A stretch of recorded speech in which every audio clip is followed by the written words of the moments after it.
Halo guys, balik lagi bersama dengan Red Bear Manhwa. Kali ini Mimin akan melanjutkan komik yang menceritakan tentang perjuangan seorang laki-laki yang berubah menjadi ayah tak tertandingi. Dan apabila kalian masih bingung dengan alur ceritanya, kalian bisa cek deskripsi atau langsung saja menuju playlist yang ada di channel ini untuk memulainya dari part 1. Tanpa basa-basi lebih lama lagi, mari kita lanjut ke part 36. Cerita dimulai. Chapter masih beralih kepada anak kecil kurus yang berada di kapal saat meninggalkan asosiasi Naga Langit. Naga Langit kembali, tanya kakek kembar. Perang langsung berakhir cepat seperti itu, masa tidak menduganya, saut anak kecil kurus. Tapi sudah beda cerita lagi, apa mungkin ini alasan kita pergi juga? Tanya lagi kakek kembar. Kalau itu salah kalian, menguat identitas hanya karena ngotot mendapatkan murid. Jawab anak kecil kurus. Kami tak pernah menguak identitas. Tak ada orang lain yang lihat, ujar kakek kembar serempak. Lalu bukankah kalian menemui Noh Gajang? Saut anak kecil kurus. Memangnya si Noh itu berani buka mulut? Benar, kami menyuruhnya tutup mulut hingga ke alam kubur, ujar para kakek kembar. Ada satu orang lagi, pungkas anak kecil kurus. Siapa? Tidak mungkin, saut kakek kembar. Coba pikirkan, imbu anak kecil kurus. Siapa? Tidak tahu, ujar para kakek kembar menggunakan telepatinya. Kemudian anak kecil kurus kembali berkata, kabarnya pemimpin asosiasi kematian hitam telah tewas, menurut kalian siapa pelakunya? Mereka adalah asasin, kelompok yang berbahaya. Meski ada banyak orang yang mengincarnya, tapi kali ini identitasnya terkuak dan dibunuh seseorang. Cih, decak kakek kembar sambil menantap air sungai. Jangan malah kecewa meninggalkan tempat itu. Bukankah kalian senang bisa pulang? Ujar anak kecil kurus. Kalau punya anak sih, senang-senang saja. Kami akan kegirangan pulang kalau punya, saut para kakek kembar. Mendengar hal itu anak kecil kurus berkata, jangan cemas. Akan kutanya ke ayah untuk mencarikannya. Serius, janji ya, saut lagi para kakek kembar. Kalian sudah 5 tahun berada di asosiasi Naga Langit. Ayah menyesal mengirim kalian berdua. Mungkin mengirimkan orang lain juga cukup, ujar anak kecil kurus. Orang itu menyesal. Haengbok, kau masih kurang mengenal ayahmu sendiri, saut kakek kembar.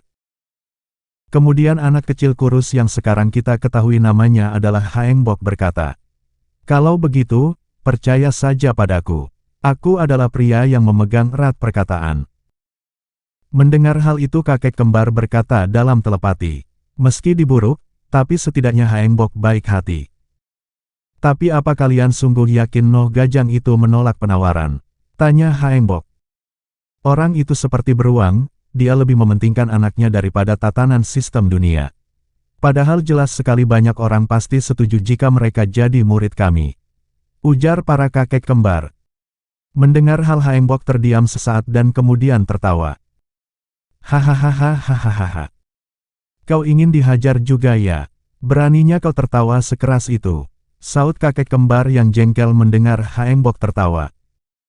Kemudian Haengbok lanjut berkata, lucu sekali. Jika kalian memukulku pasti akan dapat masalah besar. Karena aku punya masalah kesehatan serius. Kalau aku kena pukul lagi mungkin aku akan merusak sesuatu. Mendengar hal itu kakek kembar yang kesal kemudian berkata, bocah kurang ajar, kenapa pula kau meninggalkan rumah jika kondisimu seperti itu? Bukankah leluhurmu terus mengajarkan bahwa meninggalkan rumah hanya akan memberimu penderitaan?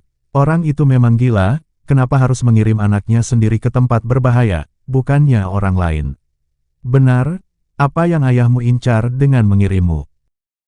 Ayah tidak mengirimku, aku mengatur segalanya sendiri, ujar Haengbok. Mendengar hal itu kakek kembar terdiam dan terkejut saling menatap. Kemudian berkata, kau, mustahil, kau kabur dari rumah. Scene beralih di kediaman MC kita. Terlihat MC kita sedang mengawasi anak-anaknya berlatih bela diri. MC kita yang mengawasi anak-anaknya berpikir dalam hati, cih, ujung-ujungnya begini, Aku tak punya pilihan. Bukan berarti aku mau mengutus mereka mengawasi desa sambil tinggal di sana. Tapi jika mereka memang suka sih. Ngomong-ngomong, kemana dua patua itu pergi? Padahal mereka bersikap seolah mau membunuhku. MC kita yang kembali membayangkan percakapan dengan kakek kembar. Hei, kau seperti ini hanya karena belum tahu siapa kami. Jika ada yang bisa jadi murid kami, orang itu pasti berada di tatanan atas dunia.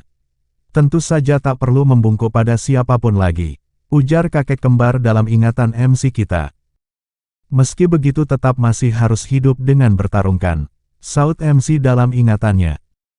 Kenapa kau memperlakukan mereka seperti anak dari orang kaya saja?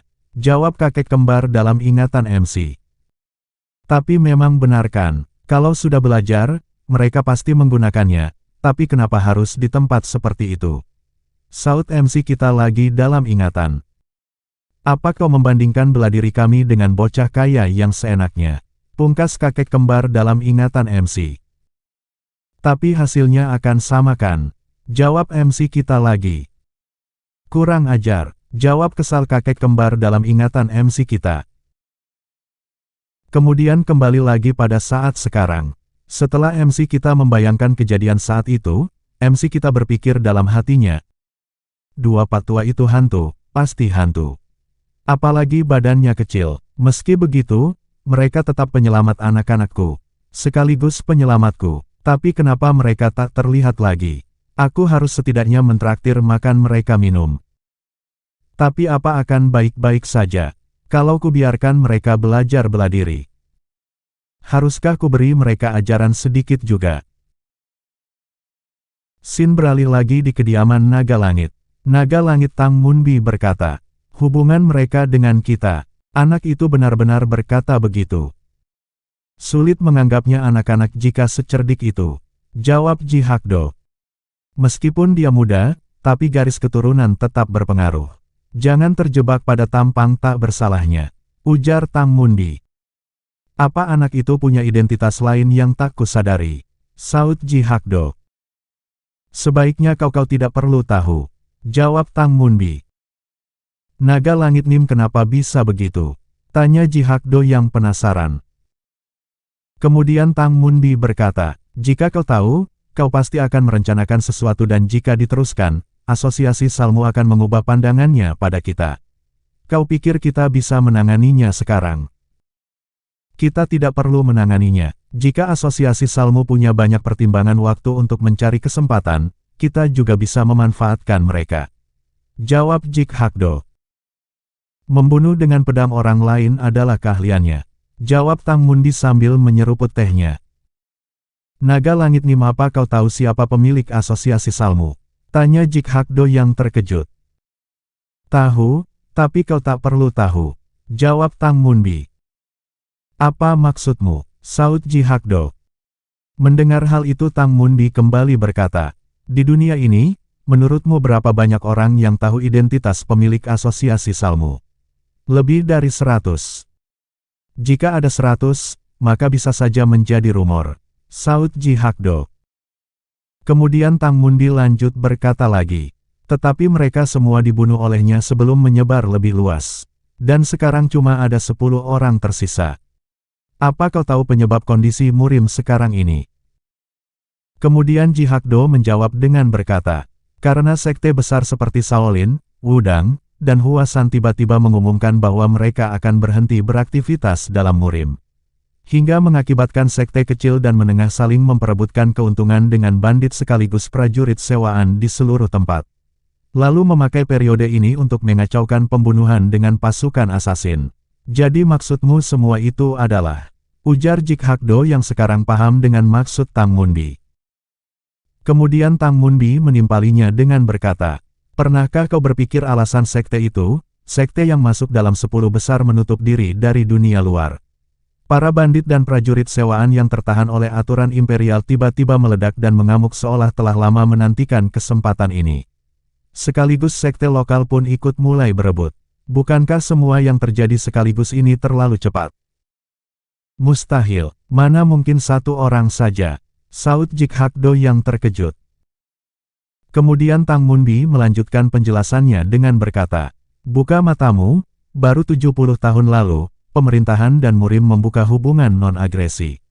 Sekarang satu orang bisa mengubah semua itu, apa menurutmu tidak sama?" Seorang pria yang memakai 13 dari 36 pola strategi untuk menghancurkan 30% dari pasukan murim dalam satu hari. Sekaligus pria yang terus menggerogoti pasukan murim setelahnya. Pejabat rahasia militer Kang Ho, saut Jik Hakdo. Kemudian Tang Munbi lanjut berkata, "Orang yang mengambil wasiatnya adalah si kurang ajar Jinga. Dia biasa membuat dua kebohongan dan mengintai untuk mengurangi pasukan murim dari dalam." "Jadi maksudmu seluruh kejadian itu terkait dengan asosiasi Salmu?" tanya Jik Hakdo. "Ya, karena orang itulah yang mengambil alih posisi Jinga. Meski aku tidak tahu bagaimana caranya. Tapi faktanya memang dia yang memiliki kuasa dan membuat 4 sekte besar murim menutup diri. Setelah itu kita jadi terbagi seperti yang kau tahu," jawab Tang Munbi. "Mustahil," saut Jik Hakdo. "Masalahnya bukan karena dia merebut posisi Jinga, tapi justru tujuan utamanya yang berbeda." "Tujuan utamanya," ujar Tang Munbi, yang kemudian membayangkan banyak pertumpahan darah di murim. Kemudian lanjut berkata lagi, "adalah melenyapkan murim dengan sendirinya." "Bagaimana caranya?" tanya Ji Hakdo lagi yang penasaran. "Tidak ada yang tahu karena belum pernah ada yang lolos. Mereka semua terbunuh oleh asosiasi Salmu," jawab Tang Munbi. Dan kemudian lanjut berkata, "Sekarang apa kau paham master setingkatku tetap berdiam diri dan tidak bergerak, meskipun kami tahu seperti apa asosiasi Salmu yang sebenarnya." Mendengar hal itu Jik Hakdo hanya terdiam termenung tanpa kata-kata. "Siapa dia sebenarnya?" tanya Jik Hakdo. "Sebaiknya jangan kau cari tahu," jawab Tang Munbi. "Maka cukup beritahu saja satu hal," saut Jik Hakdo. Yang kemudian lanjut berkata, "Anak yang disebut memiliki hubungan dengan klan Tang dan asosiasi Salmu 2 kali itu, apakah bersahabat atau tidak dengan kita?" Mendengar hal itu Tang Munbi berpikir dalam hati. Kesepakatan yang terbuat dari relasi memalukan. Yang kemudian lanjut berkata, "Anggap saja, kita berada dalam relasi non-agresi.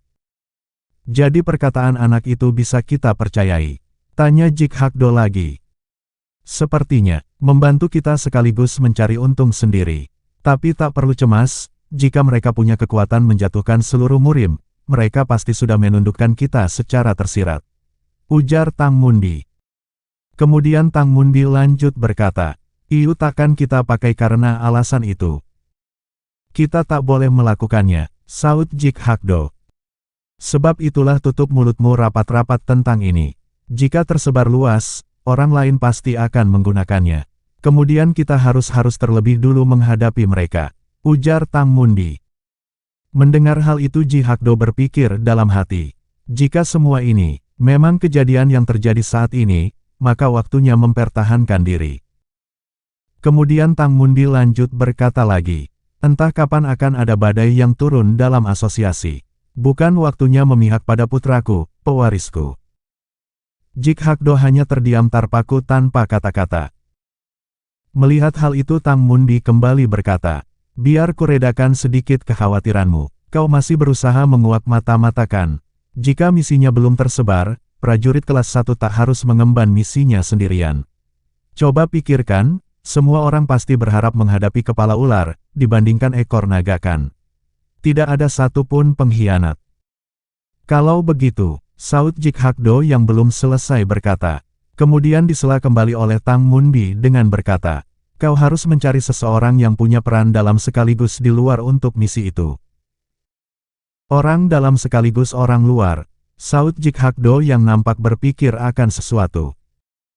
Melihat hal itu Tang Munbi lanjut berkata, "Nampaknya orang bijak ini terlalu lama bermain politik, 3 kelompok naga langit telah dilenyapkan, Zhongnan si bintang pagi berat sebelah, dan banyak lagi yang tewas."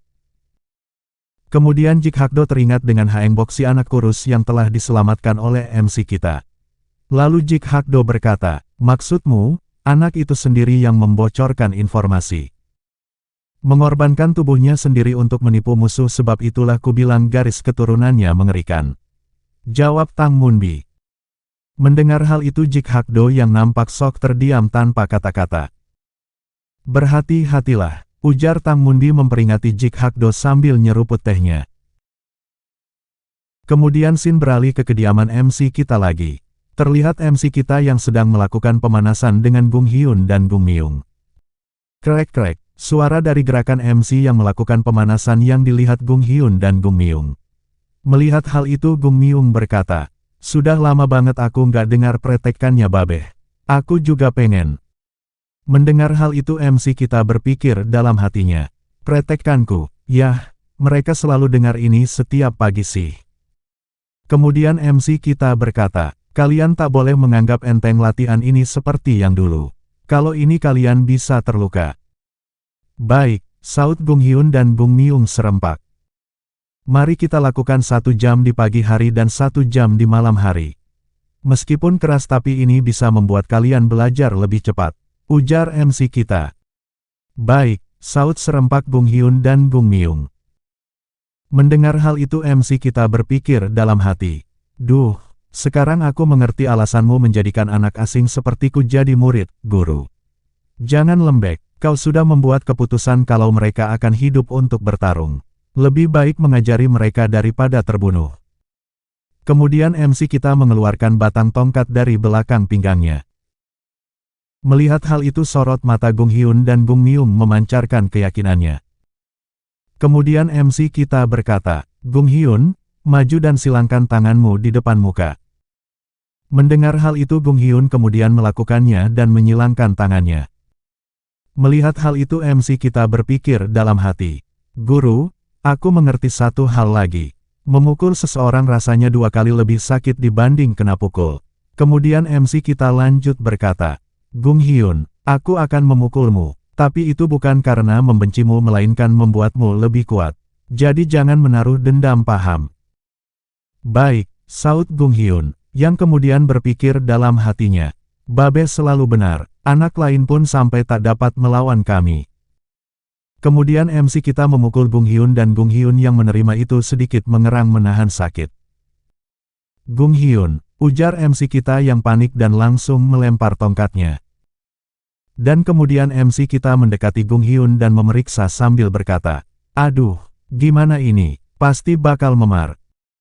"Tak apa, ada banyak guru yang lebih baik dari ayahmu, tak perlu mempelajari bela diri kekebalan sepertiku," cakap MC kita yang sedikit mengeluarkan air mata. "Beh," panggil Gung Hyun, yang kemudian berkata, "Aku harus melakukan ini agar sepertimu kan?" "Mungkin," saut MC kita. Lalu Gung Hyun lanjut berkata, "Dulu waktu mengajari kami kuda-kuda, kakiku terasa seperti mau putus karena sakit. Tapi kami terus melakukannya dan kami memenangi semuanya. Beh, waktu berlatih dengan kakak juga aku kesakitan. Aku pun ingin seperti Babeh," imbu Gung Myung menambahi. Kemudian sambil melihat anak-anaknya penuh percaya diri MC kita menangis dan berpikir dalam hati, "Mereka benar-benar anakku. Jangan paksa aku seperti ini. Beh, aku ingin lanjut. Beh, aku juga ingin melakukannya," seru Gung Hyun dan Gung Myung serempak.